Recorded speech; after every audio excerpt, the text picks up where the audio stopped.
Okay, so here's a simple interest scenario.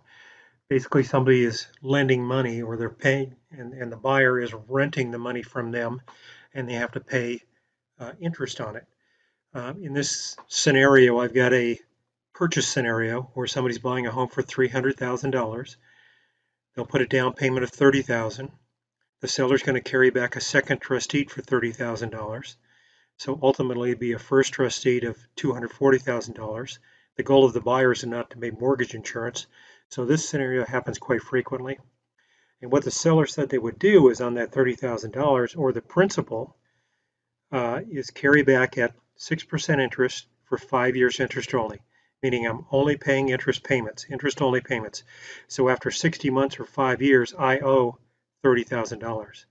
Now to figure out the payment or the interest owed per month, the interest is equal to the principal times the rate. So in this case, it's 6%,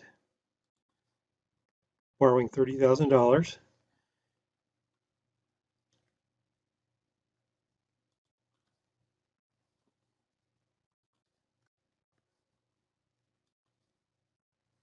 So that's $1,800 a year in interest you would pay.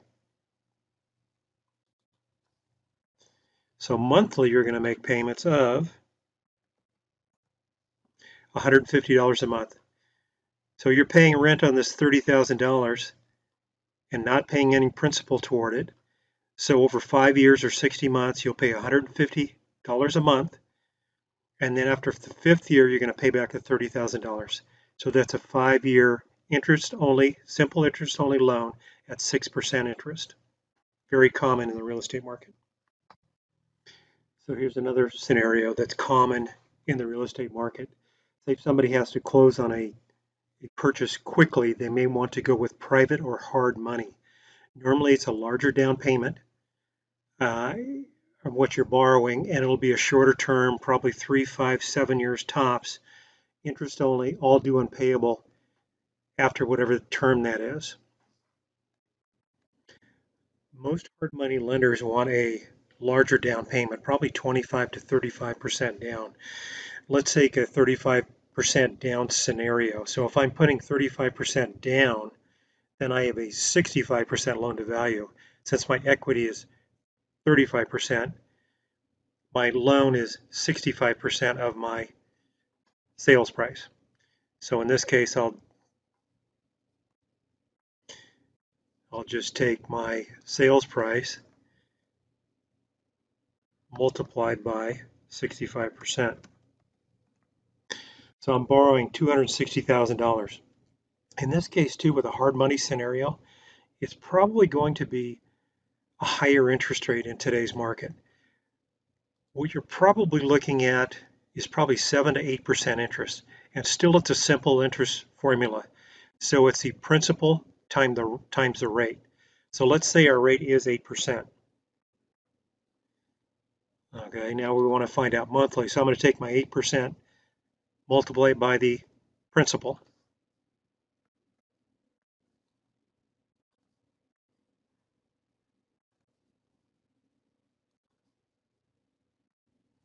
So this is my annual interest I'm paying. Now, once again, too, I'm not paying any principal balance on my loan amount.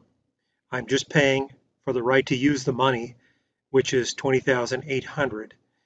And then after whatever term it is, normally it's 5 years or 3 years, sometimes there's shorter terms, then the entire principal is paid.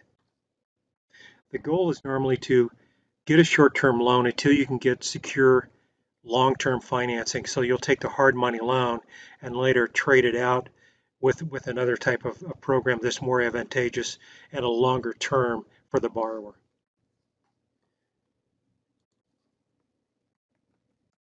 So in this case on the hard money, I'm going to pay $1,733 a month to borrow the $260,000, and then after say 3 years, the entire sum's due. So during that time, you ought to be looking for another form of financing that's better, 30-year fixed rate loan or something, and then take out this hard money loan for the $260,000. So that's a hard money scenario, very common in today's market. I will say also with hard money scenarios, they're almost always investment loans. So somebody, it's not their primary residence. And the reason they do that, hard money lenders, they want to get around the disclosure requirements. So if somebody's going to live in this house, you're probably not going to get hard money. If it's an investment property, then you can get your hard money loan, in this case at 8% interest at 1733 a month until you can get a better loan to take that out.